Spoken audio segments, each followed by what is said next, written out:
Shalom, seluruh jemaat GBI House of Grace, dimanapun Bapak Ibu berada.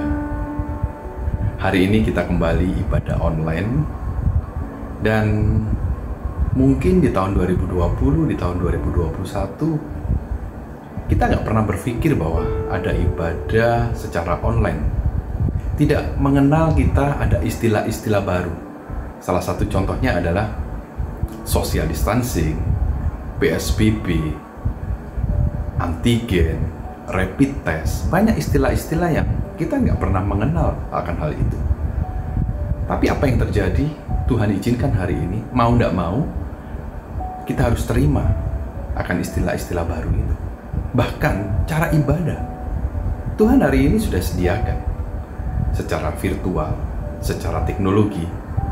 Tuhan sudah sediakan bahwa hal ini akan terjadi.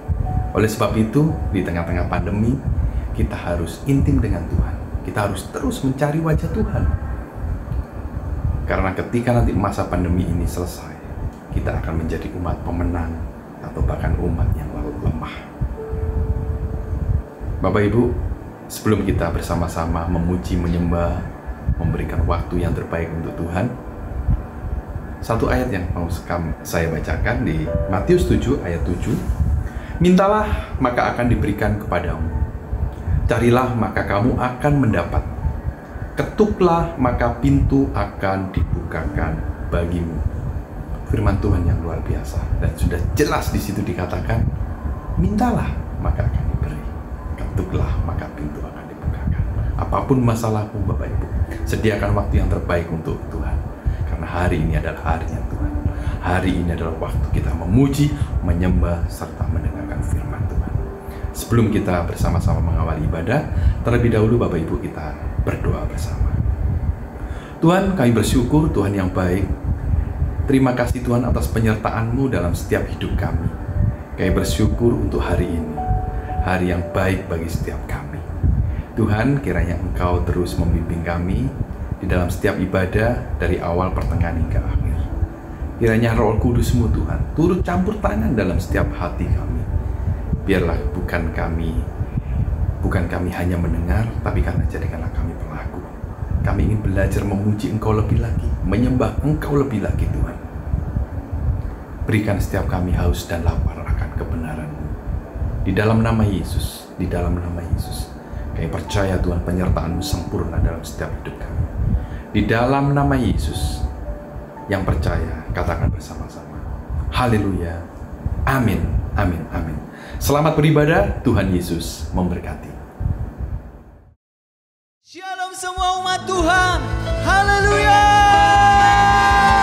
Pagi hari ini kita akan menyembah Tuhan seperti yang dikatakan oleh Paulus, bahwa di dalam hidup kita bukan kita lagi, tetapi Tuhan yang ada di dalam kita. Oleh sebab itu kita mau pakai tubuh kita untuk mempermuliakan Tuhan. Haleluya.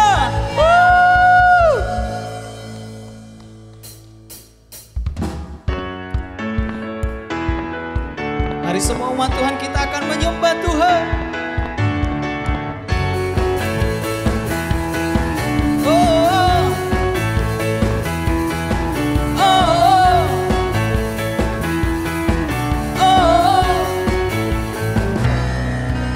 Sama-sama katakan ya. Masa laluku baru saudaramu, semua gagalku lari terus olehmu. Mengenalmu itu lebih dari segalanya. Tinggal dalammu itu kebanggaanku. Semua ku berlari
Mari semua umat Tuhan, kita boleh angkat tangan di atas seperti ini. Sama-sama sorakan ya.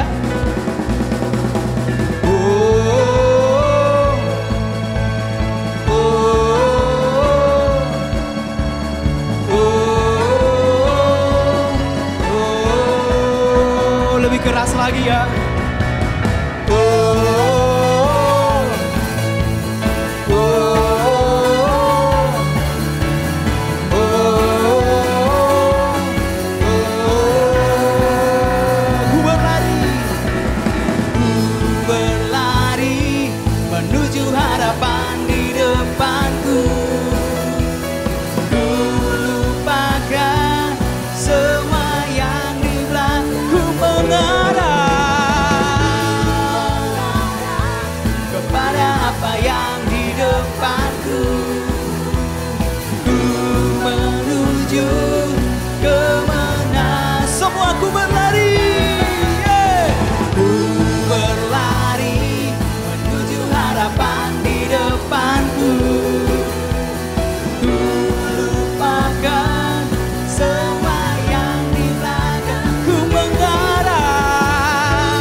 Kami mau menyembah-Mu Tuhan, memuji segenap hati bagi-Mu. Kau terbesar dan mulia, ajaib semua perbuatan-Mu. Kau terbesar dan mulia, biarlah semua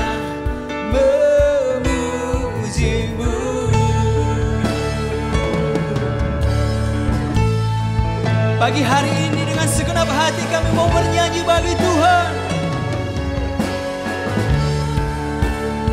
Mari semua melompat bagi Tuhan.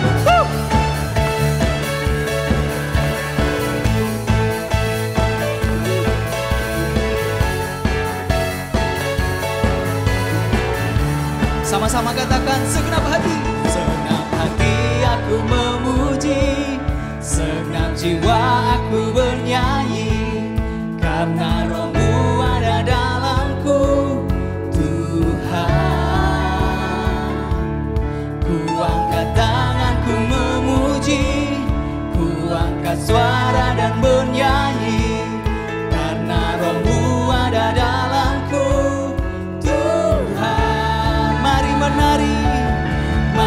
menari, memuji, ungkapkan sukacita di hati. Kau terbesar dan mulia, ajaib semua perbuatan-Mu. Kau terbesar dan mulia, biarlah semua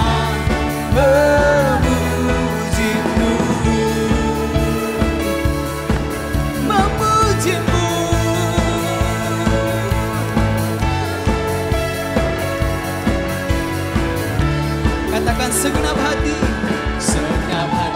aku memuji, segenap jiwa aku bernyanyi.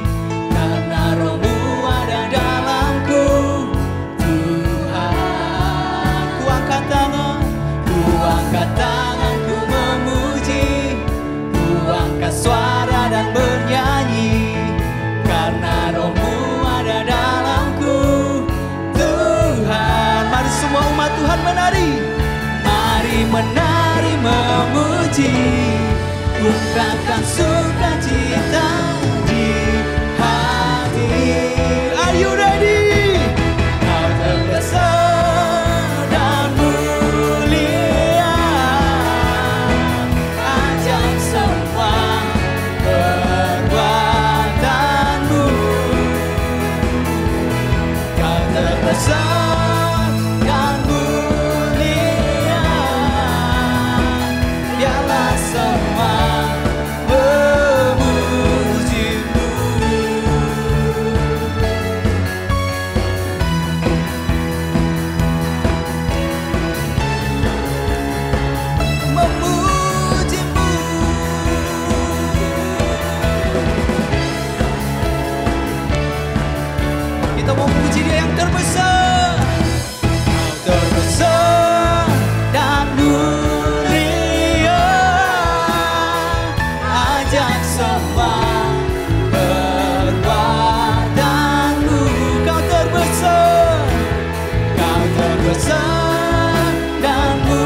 biarlah semua memujimu.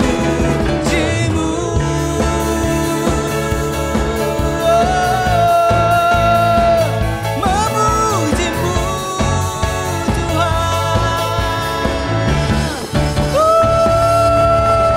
Berikan sorak-sorai bagi Raja yang terbesar dan mulia. Haleluya. Kita akan masuk lebih dalam lagi menyembah Tuhan. Kita mau naikkan syukur bagi Dia buat kebaikan dan pertolongannya yang ajaib dalam diri kita. Terima kasih Tuhan.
Bolehkah kita berikan kemuliaan bagi Tuhan yang baik? Haleluya, Kau Bapa yang baik. Bapa yang baik, selalu besertaku.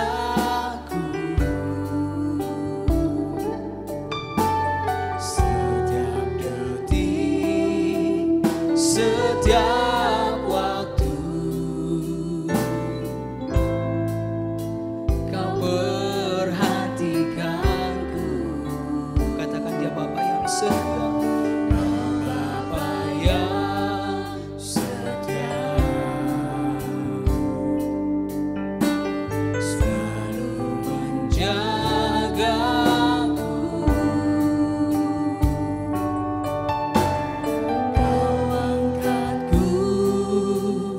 bila ku jatuh, Kau menopangku,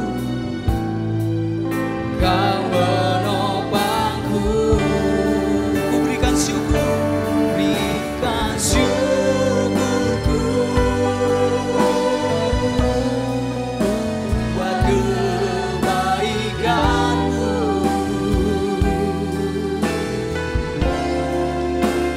Ku berikan syukur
Kau Bapa yang setia,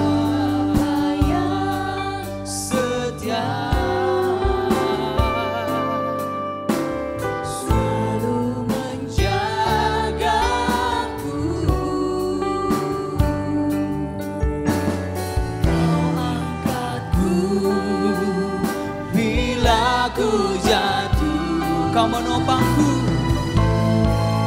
Kau menopangku. Ku berikan syukur, berikan syukurku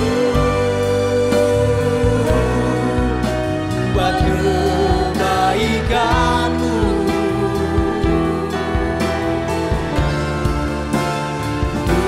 Berikan syukurku buat pertolongan-Mu, buat pertolongan-Mu. Sebab Kau jadikanku, sebab Kau jadikanku berharga di mata-Mu.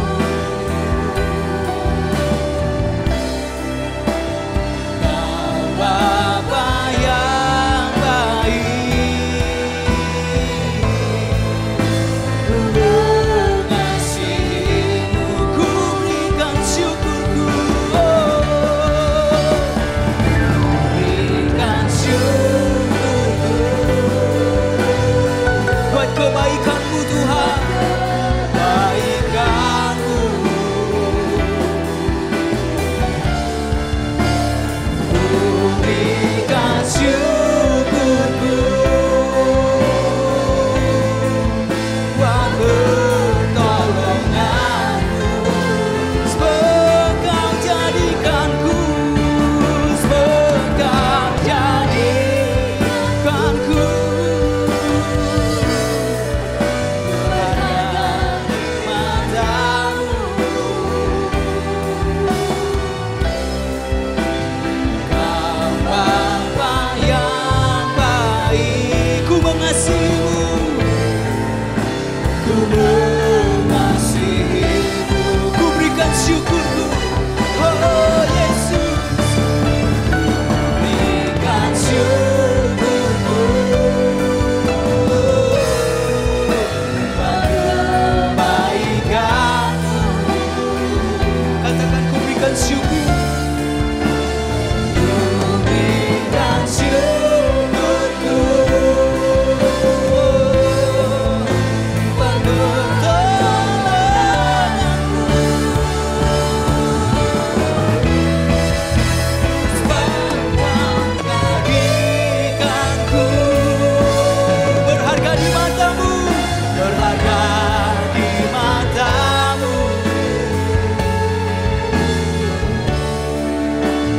Kau Bapa yang baik,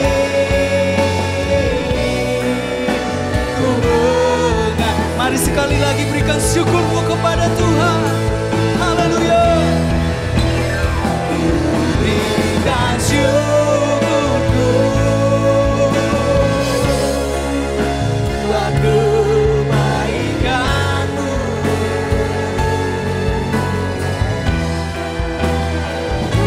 Berikan syukurku buat pertolongan-Mu.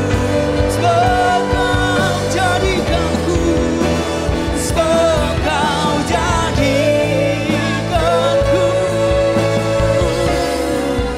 berharga di mata-Mu.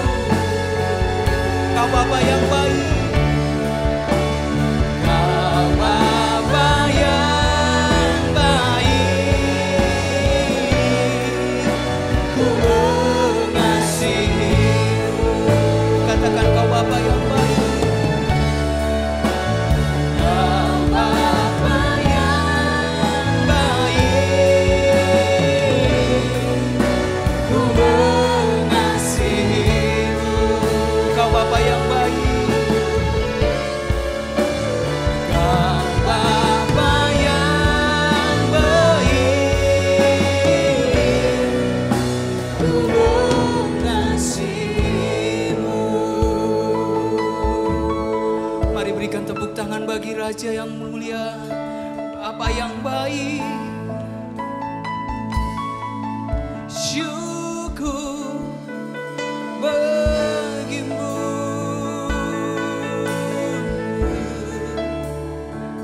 syukur, syukur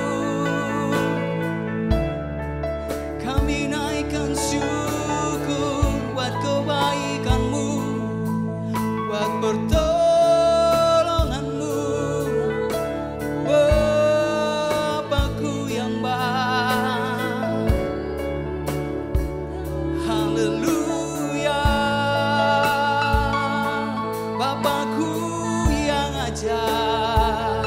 Yesus, kami bersyukur buat semua kebaikan-Mu. Haleluya, haleluya.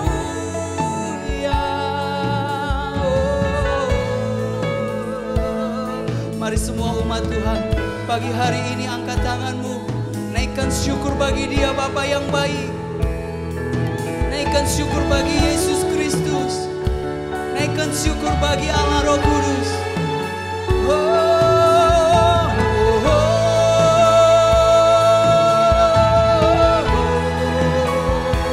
Mari sembah, haleluya, haleluya. Kami sembah, haleluya.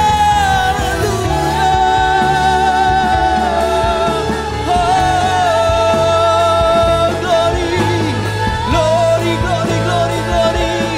Hosana, syukur bagimu, Bapakku.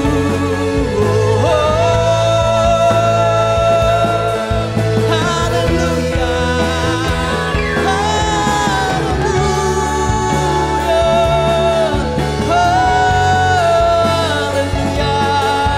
Yesus. Dia layak disembah, Dia layak diagungkan, Dia layak ditinggikan. Allahku yang ajaib, besar anugerah-Mu, Engkau sungguh baik. Kami bersyukur buat kebaikan-Mu. Kami sembah, kami sembah. Semua umat-Mu menyembah-Mu. Haleluya, haleluya.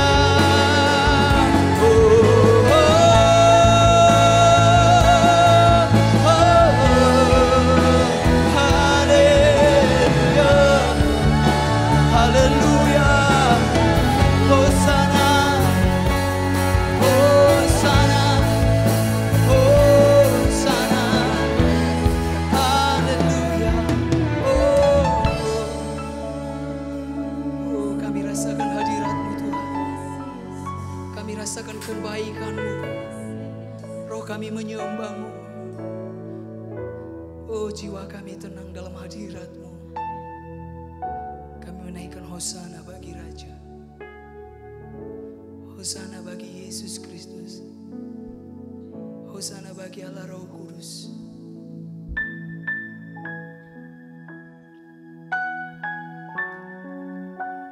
Tetap rasakan hadirat-Nya. Oh, haleluya. Dia sedang memeluk kita dengan kasih-Nya yang ajaib. Siapkan jiwamu, naikkan hosana bagi Raja. Hosana, hosana, Yesus mati bagiku. Hosana, hosana, Dia bangkit bagiku. Katakan hosana, hosana, hosana, Yesus mati bagiku. Hosana, hosana, Dia bangkit bagiku. Berikan kemuliaan bagi Raja kita. Haleluya.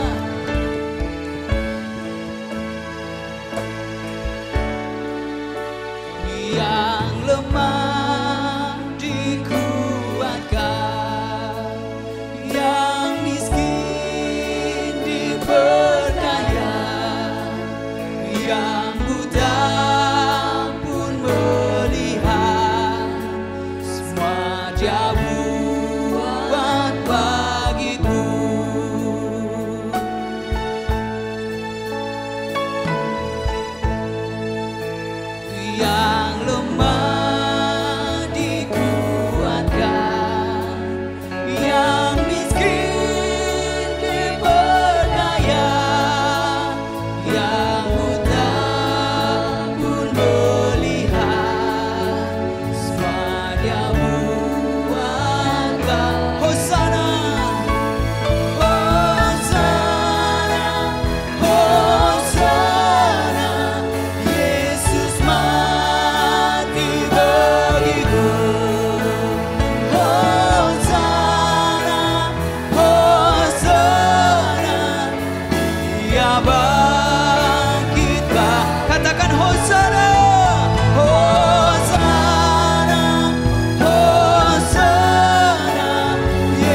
katakan Hosana.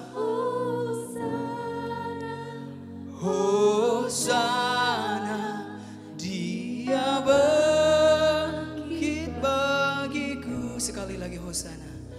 Hosana, Hosana, Yesus mati bagiku. Hosana, Hosana, Dia bangkit bagiku. Dia bangkit, Dia bangkit bagiku. Dia bangkit bagiku. Berikan kemuliaan bagi Raja. Hosana bagi Yesus Kristus. Hosana bagi Bapa yang mulia. Hosana bagi Allah Roh Kudus. Oh Yesus.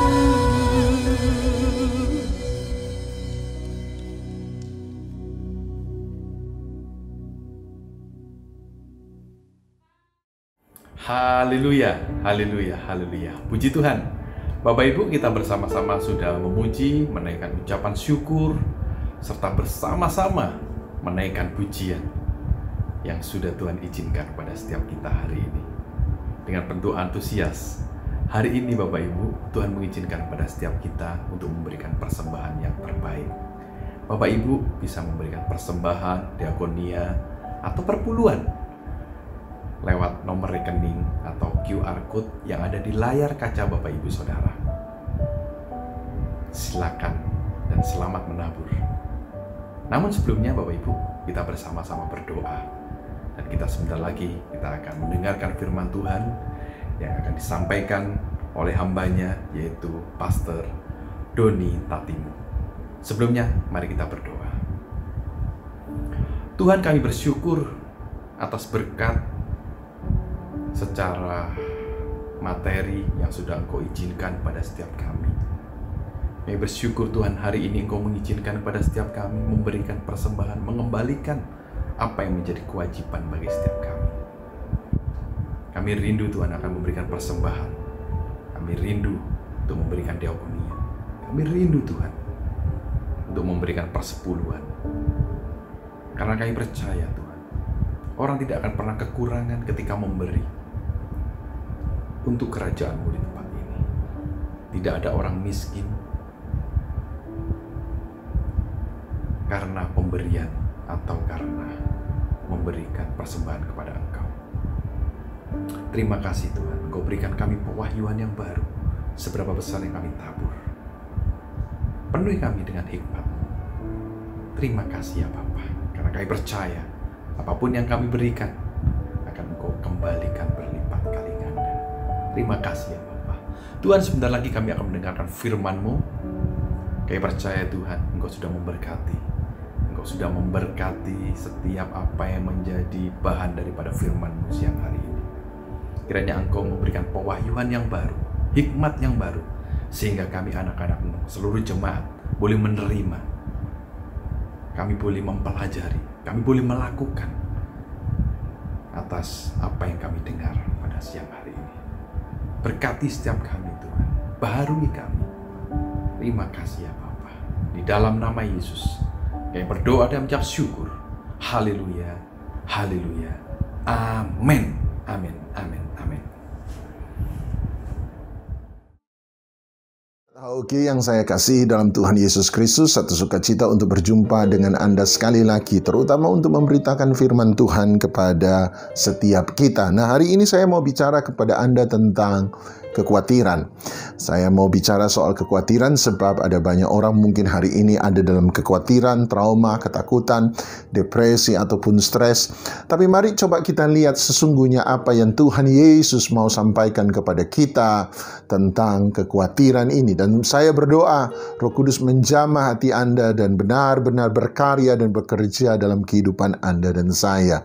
Nah, mari coba kita lihat ayat terkenal Matius pasal 6 ayat 25 sampai ayat yang ke-34. Matius pasal 6 ayat 25 sampai 34. Karena itu aku berkata kepadamu, janganlah khawatir akan hidupmu, akan apa yang hendak kamu makan atau minum, dan janganlah khawatir pula akan tubuhmu, akan apa yang hendak kamu pakai. Bukankah hidup itu lebih penting daripada makanan, dan tubuh itu lebih penting daripada pakaian? Pandanglah burung-burung di langit yang tidak menabur dan tidak menuai dan tidak mengumpulkan bekal dalam lumbung, namun diberi makan oleh Bapamu yang di sorga.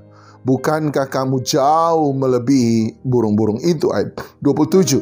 Siapakah di antara kamu yang karena kekhawatirannya dapat menambahkan sehasta saja pada jalan hidupnya? Dan mengapa kamu khawatir akan pakaian? Perhatikanlah bunga bakung di ladang yang tumbuh tanpa bekerja dan tanpa memintal. Namun aku berkata kepadamu, Salomo dalam segala kemegahannya pun tidak berpakaian seindah salah satu dari bunga itu. Jadi jika demikian Allah mendandani rumput di ladang yang hari ini ada dan besok dibuang ke dalam api, tidakkah Dia akan terlebih lagi mendandani kamu, hai orang yang kurang percaya? Sebab itu janganlah kamu khawatir dan berkata, apakah yang akan kami makan? Apakah yang akan kami minum? Apakah yang akan kami pakai? Semua itu dicari oleh bangsa-bangsa yang tidak mengenal Allah.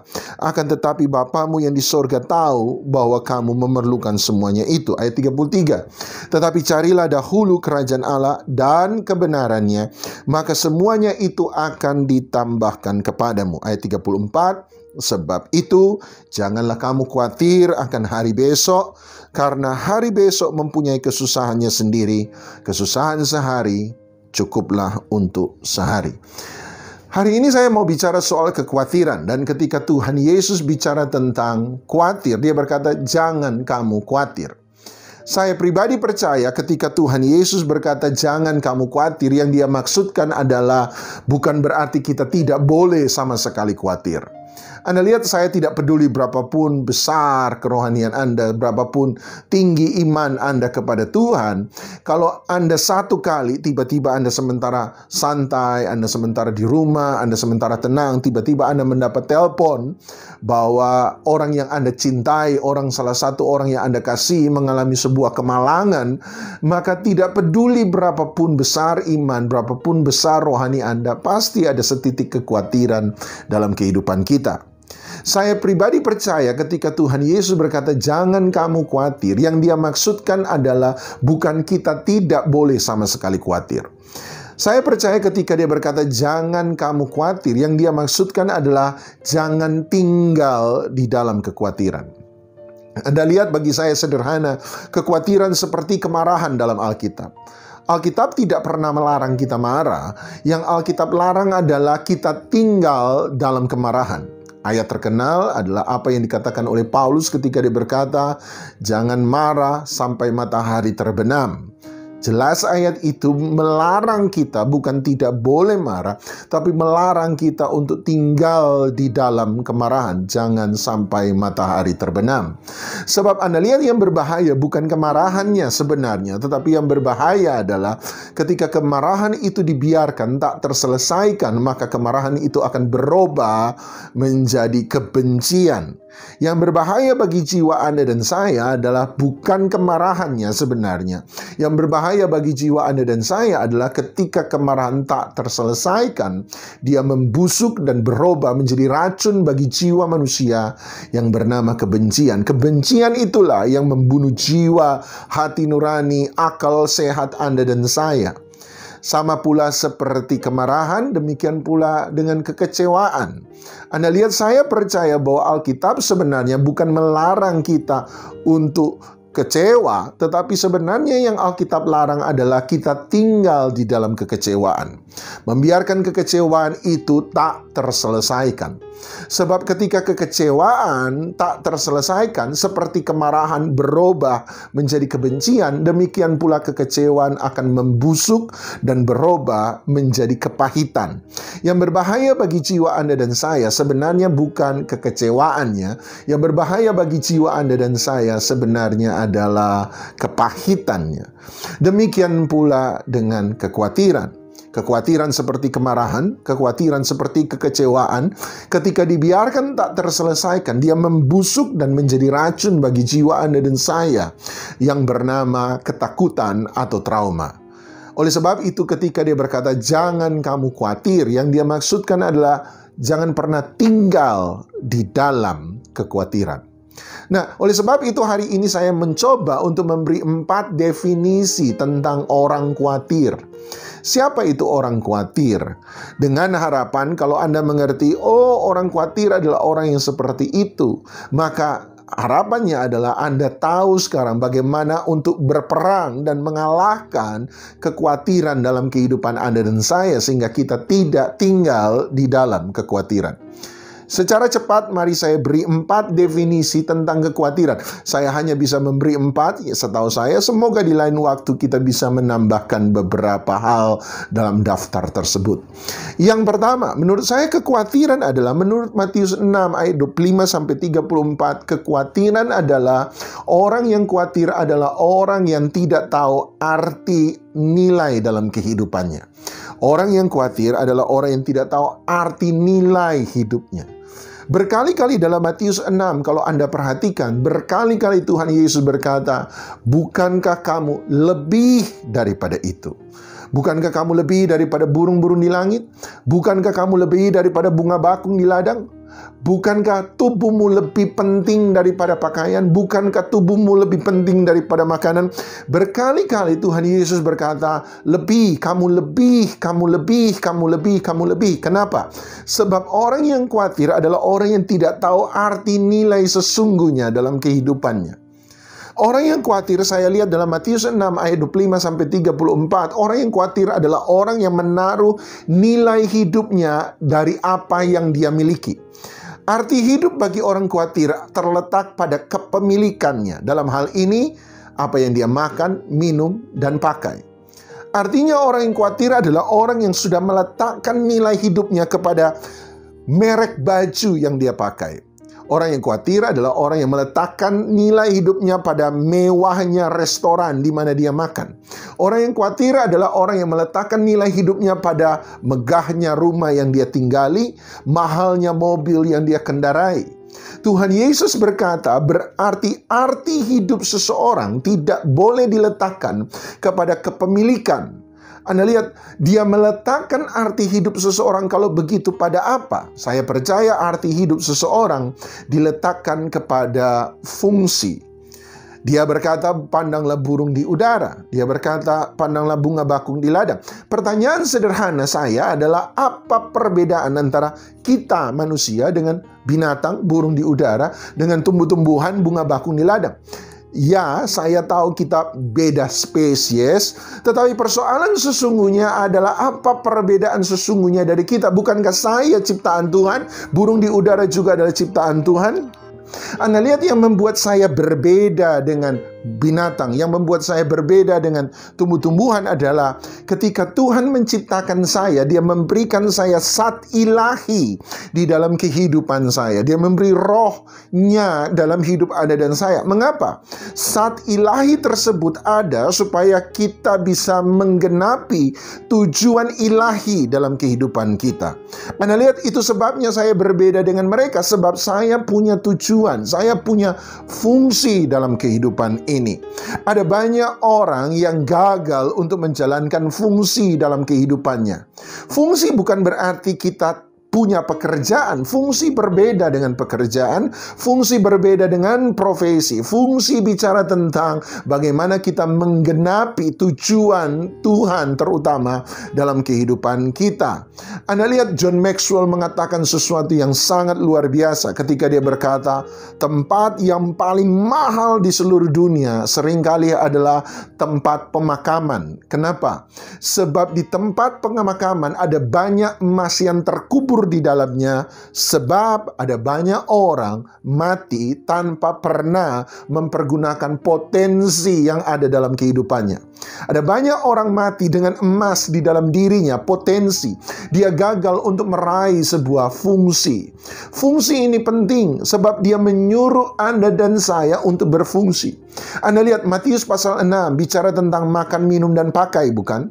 Coba Anda lihat Matius pasal 24, menarik sekali ketika dia bicara tentang pengadilan terakhir, tentang penghakiman terakhir. Tiba-tiba hal yang dia katakan adalah dalam penghakiman terakhir ada satu pertanyaan yang diajukan Tuhan kepada setiap kita. Apa itu? Dia bertanya, ketika aku lapar, apakah engkau memberi aku makan?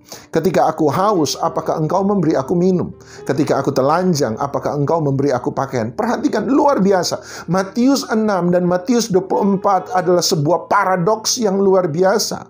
Matius 6 bicara tentang orang yang meletakkan arti hidupnya kepada kepemilikan apa yang dia makan, minum, dan pakai. Tapi dalam Matius 24, arti hidup seseorang diletakkan pada fungsi. Ketika dia lapar, engkau memberi dia makan. Ketika dia haus, engkau memberi dia minum. Ketika engkau telanjang, dia memberi engkau pakaian.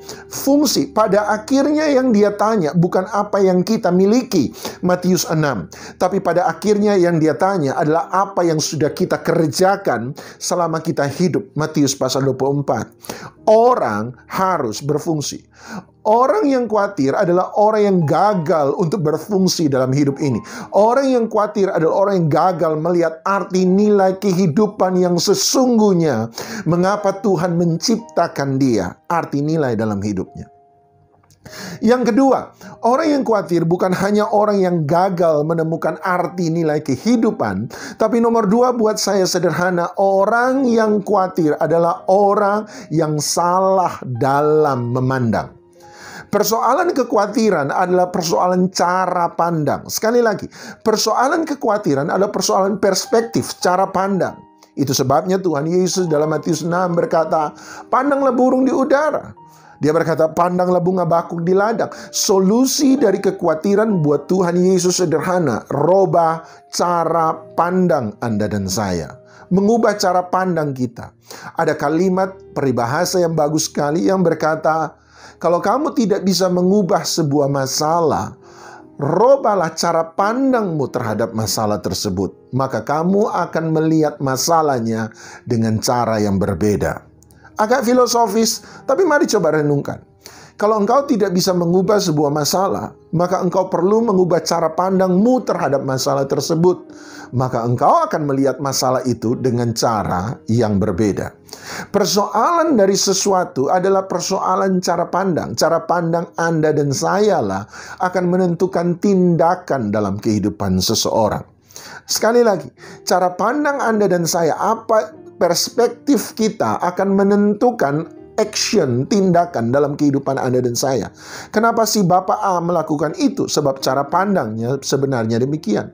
Kenapa Bapak B melakukan sesuatu yang berbeda? Sebab cara pandangnya berbeda dengan Bapak A. Satu kali saya pernah tanya seorang jemaat, saya bertanya begini, percayakah Anda bahwa Alkitab adalah jawaban atas setiap masalah? Karena saya bertanya pada orang Kristen, dia menjawab, ya saya percaya. Dan saya bertanya lebih jauh, saya bertanya, kalau Alkitab menurut Anda adalah jawaban atas setiap masalah, saya tanya, berarti kalau saya punya hutang 50 juta, saya baca Alkitab 50 pasal, maka seharusnya utang saya 50 juta akan langsung lunas. Dan dia berkata, tidak begitu juga Pak. Saya berkata, oh mungkin kurang banyak. Saya tanya lebih jauh, kalau saya punya hutang 50 juta, saya baca Alkitab satu perjanjian lama misalnya, maka hutang saya 50 juta langsung lunas. Dia berkata, nggak begitu juga sih Pak. Saya kemudian bertanya balik pada dia, kalau begitu, kalau persoalan hutang saja Alkitab tidak bisa selesaikan, pertanyaan saya sederhana, mengapa kamu berkata bahwa Alkitab adalah jawaban atas setiap masalah, sementara masalah hutang juga nggak bisa diselesaikan? Kemudian karena bingung dia bertanya balik pada saya, kalau begitu menurut Bapak bagaimana? Saya berkata begini, saya percaya Alkitab adalah jawaban atas setiap masalah. Amin. Tapi saya percaya Alkitab adalah jawaban atas setiap masalah, bukan karena Alkitab mengubah keadaan kita. Alkitab menjadi jawaban atas setiap masalah sebab Alkitab mengubah cara pandang kita, cara berpikir kita, keyakinan kita. Dan buat saya sederhana, perubahan cara pandang adalah syarat mutlak terjadinya perubahan sebuah keadaan. Perubahan cara pandang adalah syarat mutlak terjadinya perubahan sebuah keadaan. Artinya, keadaan tidak akan pernah berubah sampai cara pandang Anda terhadap masalah itu berubah. Coba Anda baca Alkitab. Kapan keadaan anak bungsu yang terhilang itu berubah? Kapan anak bungsu itu bisa keluar dari kandang babi, rebutan makanan dengan babi? Kapan dia keluar? Alkitab berkata sederhana, when he come to his senses. Bahasa Alkitab, bahasa Indonesia berkata, dan sadarlah dia. Tapi bahasa Inggris bagus sekali, dia berkata, and he come to his senses. Dia datang, dia sampai pada kesadaran akal sehatnya. Ketika cara berpikirnya berubah, maka dia memulai perubahan sebuah keadaan. Kapan Nebukadnezar berubah dari seorang manusia, raja manusia, berubah menjadi binatang? Alkitab berkata ketika dia kehilangan pikiran sehatnya. Kapan Nebukadnezar dari binatang kembali lagi dipulihkan jadi raja seorang manusia? Alkitab juga berkata ketika cara pandangnya, akal sehatnya kembali kepada dirinya. Anda lihat, cara pandang seseorang akan menentukan keadaan dalam hidup seseorang. Pernahkah Anda bayangkan tentang kisah Petrus berjalan di atas air? Pernahkah Anda renungkan itu? Menarik bukan? Ketika Petrus berjalan di atas air, kenapa dia bisa berjalan di atas air? Alkitab berkata sebab dia memandang Yesus. Dia mendengar perkataan Yesus yang berkata, kemarilah. Dia berjalan di atas air sebab dia lebih dahulu berjalan pada firman Tuhan. Sebab dia lebih dulu memandang Yesus. Pertanyaan saya yang kedua adalah, kenapa Petrus tenggelam setelah dia mulai berjalan di atas air? Jawaban sederhana adalah ketika dia mulai mengalihkan pandangannya, dia mulai mengalihkan telinga rohaninya, dia mulai mengalihkan mata rohaninya dari Yesus kepada badai di sekitarnya, kepada angin, gelombang, kepada ombak, kepada guru. Dan ketika dia mengalihkan cara pandangnya, Alkitab berkata Petrus mulai tenggelam. Berarti cara pandang Anda dan saya akan menentukan kita melihat mujizat, berjalan di atas kemustahilan, berjalan di atas air, ataukah kita akan tenggelam oleh keadaan di sekeliling. Semuanya ditentukan oleh cara pandang seseorang. Albert Einstein, seorang pemikir, seorang jenius abad yang lalu, pernah berkata begini. Albert Einstein berkata orang gila adalah, ini definisi Einstein tentang orang gila. Orang gila adalah seseorang yang melakukan sesuatu dengan cara yang sama terus-menerus, tetapi selalu mengharapkan hasil yang berbeda. Itu gila, kata Einstein. Kenapa? Sebab cara yang sama akan memberikan hasil yang sama. Oleh sebab itu, orang yang selalu terus-menerus melakukan cara yang sama tetapi mengharapkan hasil yang berbeda, Einstein berkata gila. Kalau kamu mau melihat sesuatu yang lebih baik, sederhana, berbuatlah lebih baik. Hari-hari ini adalah hari-hari yang tidak biasa. Dan hari-hari yang tidak biasa membutuhkan pemikiran yang tidak biasa. Hari-hari yang tidak biasa membutuhkan cara yang tidak biasa. Ada banyak orang berkata pada saya ingin menikmati hadirat Tuhan lebih daripada minggu yang lalu. Bagus. Persoalannya adalah apakah hari ini Anda beribadah kepada Tuhan lebih daripada minggu yang lalu? Apakah Anda memuji Tuhan lebih daripada minggu yang lalu? Apakah Anda menyembah Tuhan lebih daripada minggu lalu? Kalau caramu beribadah kepada Tuhan sama dengan caramu beribadah minggu yang lalu dengan minggu yang hari ini, maka kemungkinan besar hasil yang akan engkau terima akan tetap sama. Hadirat Tuhan yang akan tetap sama. Anda akan menikmati firman tetap sama. Kalau Anda mau sesuatu yang lebih, Anda harus memberi atensi lebih. Anda harus membayar harga lebih. Anda harus berbuat lebih. Anda harus mengerjakan lebih. Dan semuanya itu dimulai dari perubahan cara pandang. Sekali lagi, yang Alkitab lakukan bukanlah mengubah keadaan kita. Yang Alkitab lakukan adalah mengubah perspektif cara pandang kita. Membuat kita percaya lebih kepada Tuhan. Membuat kita lebih berani dalam kehidupan ini. Membuat kita bangkit dari keputusasaan kita. Itulah yang dilakukan oleh Alkitab. Sehingga perubahan cara pandang, sekali lagi, adalah syarat mutlak terjadinya perubahan sebuah keadaan. Yang ketiga, orang yang khawatir adalah orang yang salah menaruh arti nilai hidupnya. Nomor dua, orang yang khawatir adalah orang yang salah dalam memandang. Dia punya cara pandang yang salah. Dan yang ketiga buat saya, orang yang khawatir adalah orang yang melupakan kebaikan Tuhan. Sekali lagi, orang yang khawatir adalah orang yang melupakan kebaikan Tuhan.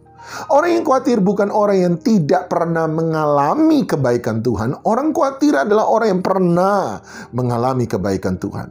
Hanya dia melupakan kebaikan Tuhan.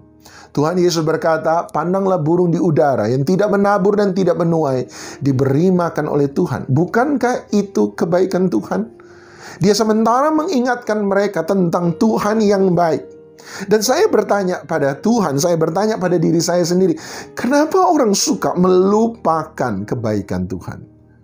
Saya belajar nomor satu, seseorang suka lupa kepada kebaikan Tuhan. Bukan berarti kita tidak pernah menerima kebaikan Tuhan, hanya kita melupakan kebaikan Tuhan. Kenapa? Nomor satu, jangan-jangan sebab kebaikan itu adalah kebaikan yang kecil bagi kita.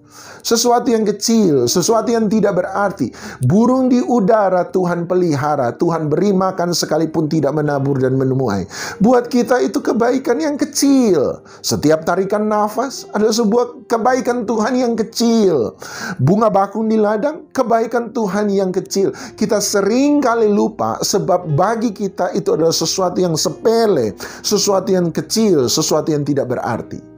Anda masih ingat ketika Tuhan Yesus memberi makan 5.000 orang hanya dengan 5 ketul roti 2 ekor ikan? Apa yang Tuhan Yesus lakukan di akhir dari peristiwa itu? Ketika semua orang sudah makan dengan kenyang, Anda tahu Tuhan Yesus kemudian menyuruh murid-muridnya untuk mengumpulkan sisa-sisa roti. Perhatikan kata sisa. Sisa berarti sesuatu yang sudah berkurang nilainya. Sisa berarti sesuatu yang dipandang sebelah mata. Sisa berarti sesuatu yang tidak berharga. Sisa berarti sesuatu yang tidak lagi bernilai. Sisa berarti sesuatu yang ada untuk dibuang. Tiba-tiba Tuhan Yesus berkata, kumpulkan semua sisa. Artinya dia berkata, kumpulkan semua yang tidak berharga. Sesuatu yang nilainya sudah berkurang dan menjadi tidak berarti bagi engkau. Sesuatu yang engkau pandang sebelah mata. Sesuatu yang ada untuk dibuang. Sesuatu yang sudah tidak bernilai. Kumpulkan itu semua. Dan menariknya, ternyata dapat berapa bakul? 12 bakul. Kebaikan Tuhan yang besar. Anda ingat ini yang harus kita kerjakan. Belajar menghargai kebaikan Tuhan sekecil apapun dalam kehidupan kita. Belajar untuk menghargai. Belajar untuk mengumpulkan itu. Anda masih ingat tentang janda di zaman Elia yang hanya punya segenggam tepung, sedikit minyak? Ingat juga janda di zaman Elisa yang hanya punya sedikit minyak dalam tempayan? Anda ingat apa yang Tuhan katakan kepada Musa? Apa yang ada di tanganmu? Hanya sebuah tongkat. Sesuatu yang kecil, segenggam tepung, sedikit minyak. Hanya sedikit minyak di tempayan. Hanya sebuah tongkat. Sesuatu yang kecil, sesuatu yang tidak berharga, sesuatu yang tidak berarti, sesuatu yang tidak akan pernah bisa menyelesaikan persoalan kita yang besar. Tiba-tiba Tuhan berkata, kumpulkan semuanya itu. Ada banyak kebetulan-kebetulan yang sering kali terjadi bagi kita. Kita pikir itu sesuatu yang kecil. Kita sebut itu kebetulan. Kebetulan saya ketemu dengan dia. Kebetulan kita sementara bicara soal bisnis. Kebetulan hari itu saya harus pulang lebih cepat. Ada banyak kebetulan buat kita kecil, tapi dia katakan kumpulkan. Dan waktu Anda kumpulkan, Anda akan melihat kebetulan-kebetulan itu begitu banyak, sehingga itu tidak lagi bisa disebut sebagai sebuah kebetulan. Itu hanya bisa disebut sebagai sebuah mujizat. Sekali lagi, belajar untuk melihat kebetulan-kebetulan dalam kehidupan kita. Kebetulan-kebetulan yang terasa kecil. Tetapi ketika kita kumpulkan, kita akan temukan satu hal. Bahwa kebetulan-kebetulan itu sudah terlalu banyak dalam kehidupan kita. Sehingga tidak lagi bisa disebut sebagai sebuah kebetulan. Hanya bisa disebut sebagai sebuah mujizat. Itu bukan lagi kebetulan. Kita hanya bisa bilang, itu mujizat. Nomor 2, kenapa kita seringkali melupakan kebaikan Tuhan? Nomor 1, karena itu terlalu kecil bagi kita. Nomor 2, kenapa kita melupakan kebaikan Tuhan? Sederhana, nomor 2, kemungkinan besar sebab kita merasa itu tidak ada hubungannya secara langsung dengan saya. Kita merasa bahwa itu tidak ada hubungannya secara langsung dengan saya. Perhatikan. Burung di udara tidak menabur dan tidak menuai, diberi makan oleh Tuhan. Pertanyaan saya adalah, apa hubungannya burung di udara yang tidak menabur dan tidak menuai, Tuhan beri makan, dengan saya yang hari ini sementara punya masalah? Apa hubungannya bunga bakung di ladang yang tidak memintal tetapi diberi pakaian jauh lebih megah daripada Raja Salomo? Apa hubungannya kebaikan Tuhan dengan bunga bakung di padang dengan saya yang hari ini sementara membutuhkan pertolongan? Seringkali ketika orang berdiri bersaksi di hadapan jemaat, kita selalu berkata, ya untung dia yang dapat, kan dia yang terima. Tapi kan bukan saya. Aduh ya iri banget ya. Dia terima mujizat, kok saya enggak? Kita sering kali lupa bahwa pertolongan Tuhan kepada sesuatu atau seseorang justru adalah undangan Tuhan kepada kita untuk percaya bahwa Tuhan yang sama dapat melakukan mujizat yang sama bagi saya. Sekali lagi, pertolongan Tuhan, mujizat Tuhan pada seseorang atau sesuatu sebenarnya adalah undangan Tuhan kepada setiap kita untuk percaya kepada Dia bahwa kalau Dia bisa tolong orang lain, Dia juga bisa menolong Anda dan saya. Amin. Masih ingat tentang peristiwa orang lumpuh di kolam Bethesda? Alkitab secara sengaja mencatat bahwa ada banyak orang lumpuh di kolam Bethesda. Tetapi pertanyaan saya adalah, berapa banyak orang lumpuh di kolam Bethesda yang Tuhan sembuhkan? 1.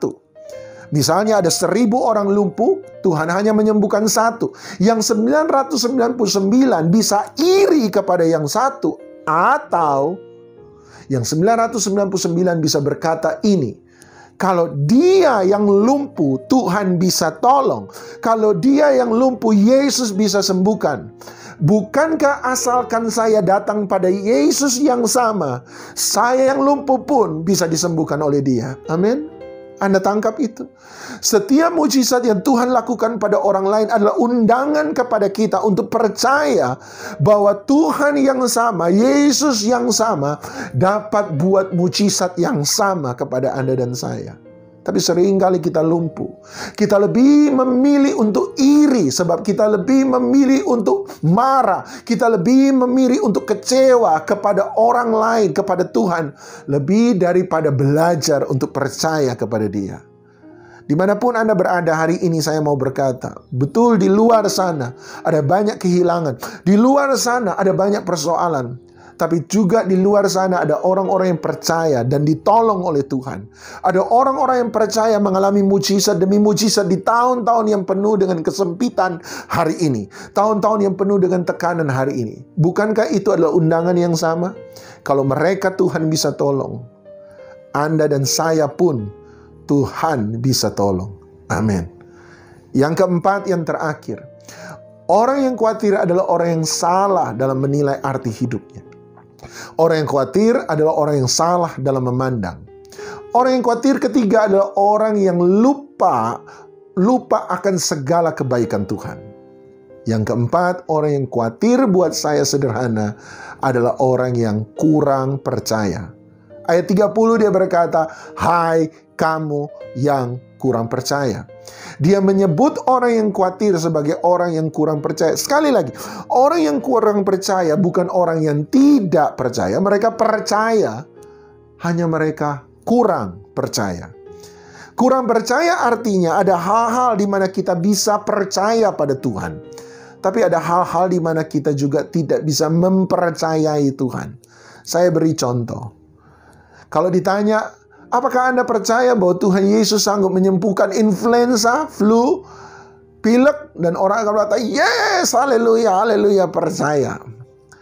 Tapi kemudian pertanyaan, percayakah Anda bahwa Tuhan sanggup menyembuhkan COVID? Tiba-tiba orang mulai menjadi ragu. Apakah Anda percaya bahwa Tuhan sanggup menyembuhkan panu? Anda berkata, amin, haleluya. Tapi kemudian pertanyaan berubah menjadi, percayakah Anda bahwa Tuhan sanggup menyembuhkan kanker? Tiba-tiba Anda menjadi kurang percaya. Anda tidak bisa percaya untuk itu. Artinya Anda bisa percaya untuk satu hal, tapi Anda tidak bisa percaya untuk hal yang lain. Anda bisa percaya untuk satu keadaan, tapi Anda tidak bisa percaya pada keadaan yang lain.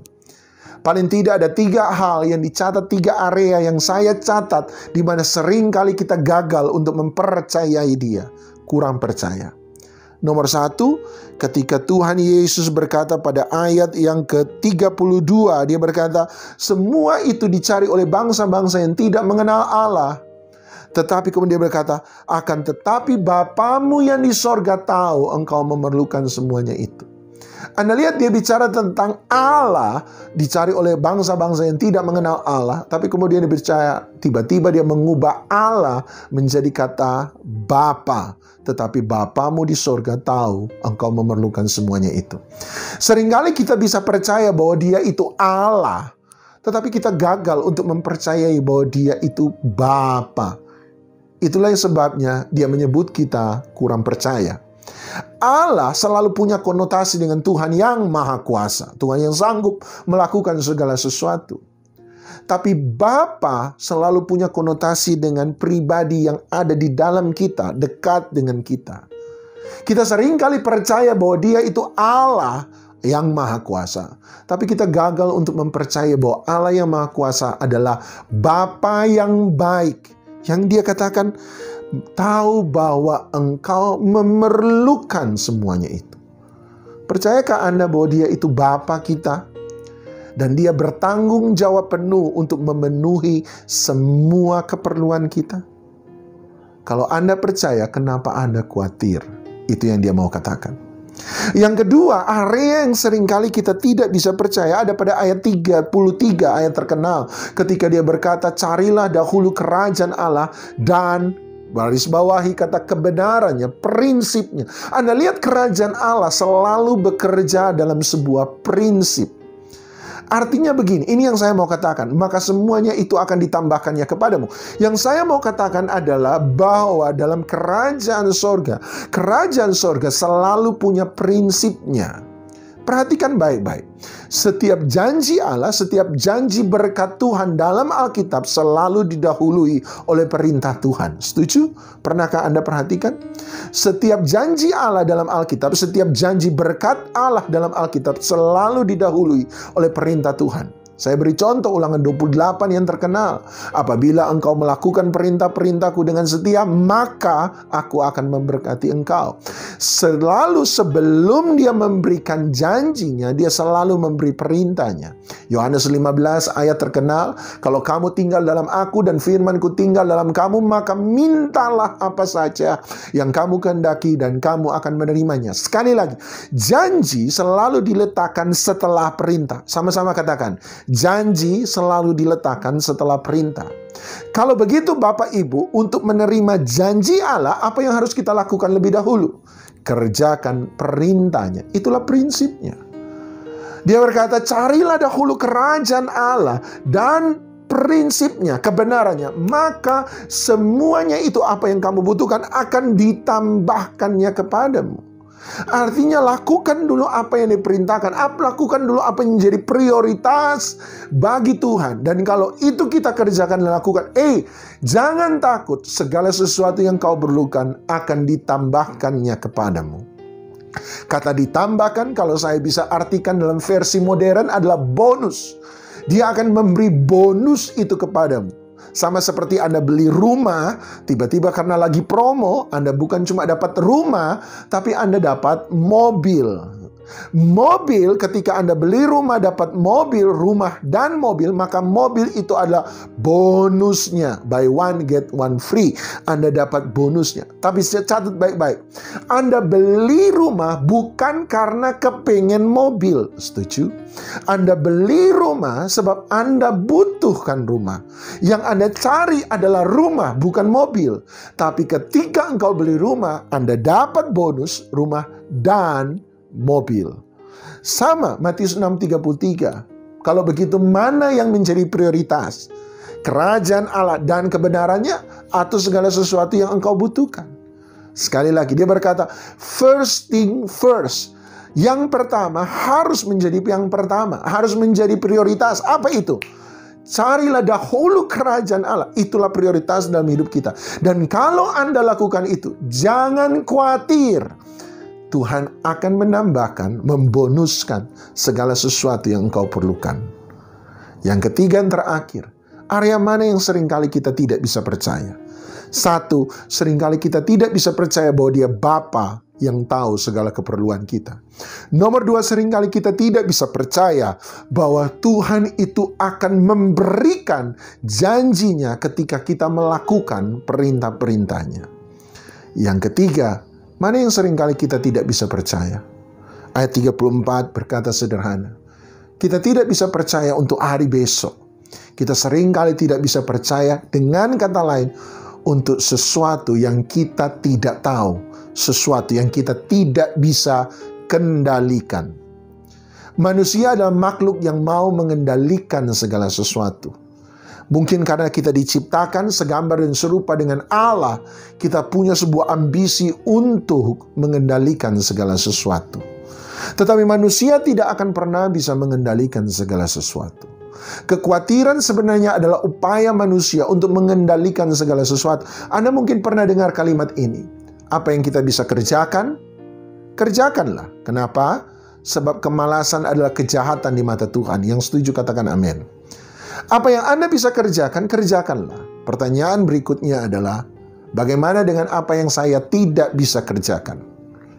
Jawaban sederhananya adalah, apa yang kita tidak bisa kerjakan, serahkan sama Tuhan.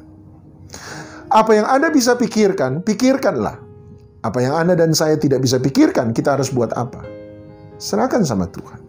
Apa yang kita bisa lakukan, lakukanlah. Apa yang saya tidak bisa lakukan, serahkan sama Tuhan. Kekhawatiran berarti mencoba mengerjakan apa yang kita tidak bisa kerjakan. Kekhawatiran berarti mencoba memikirkan apa yang kita tidak bisa pikirkan. Kekhawatiran berarti mencoba melakukan sesuatu yang sebenarnya kita tahu kita tidak bisa melakukan. Dengan kata lain, kekhawatiran adalah berusaha untuk mengambil bagian Tuhan. Dengan kata lain lagi, kekhawatiran sebenarnya adalah usaha manusia untuk menjadi Tuhan atas dirinya sendiri. Ada hal-hal yang kita tidak bisa kendalikan, dan belajarlah untuk melepaskan, menyerahkan tali kendali kehidupan kita kepada Dia yang bisa mengendalikan segala sesuatu. Anda ingat tentang cerita Daud dan Batsheba? Ketika Batsheba memberi laporan bahwa dia hamil dari perselingkuhan mereka, Daud berusaha mengendalikan segala sesuatu, bukan? Dia berusaha memulangkan Uria dari medan peperangan, tapi dasar Uria keras kepala. Dia tidak mau pulang sebab kesetiakawanannya kepada sesama prajurit. Daud harus bilang sama Panglima Uria, supaya Panglima Uria menyuruh Uria dengan paksa pulang. Dan ketika Uria pulang, harapan Daud adalah Uria kembali ke rumah, tidur bersetubuh dengan istrinya, supaya kalau Batsheba 9 bulan kemudian melahirkan anak, gak ada yang curiga. Tapi dasar Uria keras kepala. Dia betul pulang ke Yerusalem, tetapi dia tidak pernah pulang ke rumahnya. Dia memilih tinggal di tenda perkemahan tentara karena kesetiakawanannya. Daud kemudian mulai lagi bingung dan dia mencoba mengendalikan keadaan. Dia buat Uria mabuk. Kali ini dia bukan hanya berselingkuh dengan istrinya, dia membuat Uria sang suami menjadi mabuk. Dasar Uria keras kepala, udah mabuk gak mau pulang. Apa yang terjadi? Pada akhir cerita dia membunuh Uria. Dia bukan hanya berselingkuh, dia bukan hanya membuat orang mabuk, dia membunuh orang tersebut. Semakin Daud berusaha mengendalikan keadaan, semakin hancurlah hidupnya. Pernahkah Anda merasakan itu? Semakin Anda mencoba untuk membenahi segala sesuatu yang salah, semakin Anda mencoba untuk mengendalikan segala sesuatu, semakin stres Anda, semakin depresi Anda, semakin hancur Anda, semakin salah keputusan yang Anda buat. Ada hal-hal yang kita bisa kendalikan, tapi ada banyak hal yang kita tidak akan pernah bisa kendalikan. Ada banyak orang berkata seandainya satu hari lebih daripada 24 jam. Kenapa? Sebab dia berusaha mengendalikan apa yang dia tidak bisa kendalikan hari besok. Saran saya sederhana, orang khawatir adalah orang yang tidak bisa melepas tali kendali dalam hidupnya. Orang khawatir adalah orang yang tidak pernah bisa belajar menyerahkan segala sesuatu pada Tuhan. Apa yang Anda bisa buat, buatlah. Apa yang Anda tidak bisa buat, serahkan sama Dia. Bukankah ada lagu lama berkata, sebab Dia hidup, ada hari besok. Sebab Dia hidup, ku tak gentar. Karena ku tahu siapa yang pegang hari besok. Dimanapun Anda berada, izinkan saya berdoa bagi Anda sebelum saya menutup firman hari ini. Mari kita berdoa. Bapa di dalam surga, hamba berdoa bagi teman-teman di HOG, dimanapun mereka berada, jamah mereka. Mungkin bagi sebagian besar mereka sementara mengalami kehilangan demi kehilangan. Sebagian dari mereka mengalami kekurangan demi kekurangan. Sebagian daripada mereka sementara mengalami tekanan demi tekanan, baik tekanan ekonomi, tekanan kesehatan, tekanan persoalan dalam rumah tangga. Hamba berdoa satu hal. Biarlah dari firman sederhana ini kami bangkit dari semua trauma kami bangkit dari semua keputusasaan kami bangkit dari semua kegagalan kami. Dan kami berkata, ya Tuhan, aku belajar menyerahkan segala sesuatu kepadamu. Belajar berserah kepadamu. Sebab mengenali satu hal, Engkaulah pemegang, pemilik kehidupanku.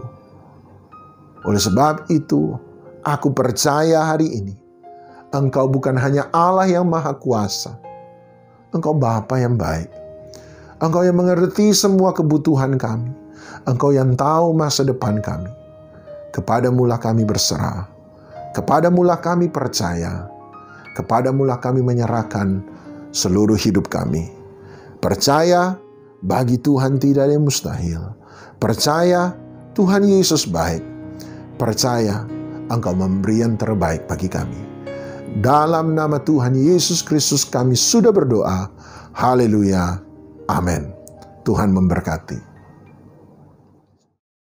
Shalom Bapak Ibu semua. Apakah Bapak Ibu diberkati dengan ibadah kita pagi hari ini? Saya secara pribadi merasa sungguh sangat diberkati. Saya mewakili gereja GBI House of Grace mengucapkan terima kasih kepada tim Praise and Worship dan tim media yang sudah melayani kita pagi hari ini secara luar biasa. Juga kepada hambanya Bapak Doni Tatimu yang sudah menyampaikan firman Tuhan buat kita semua dan memberkati kita semua.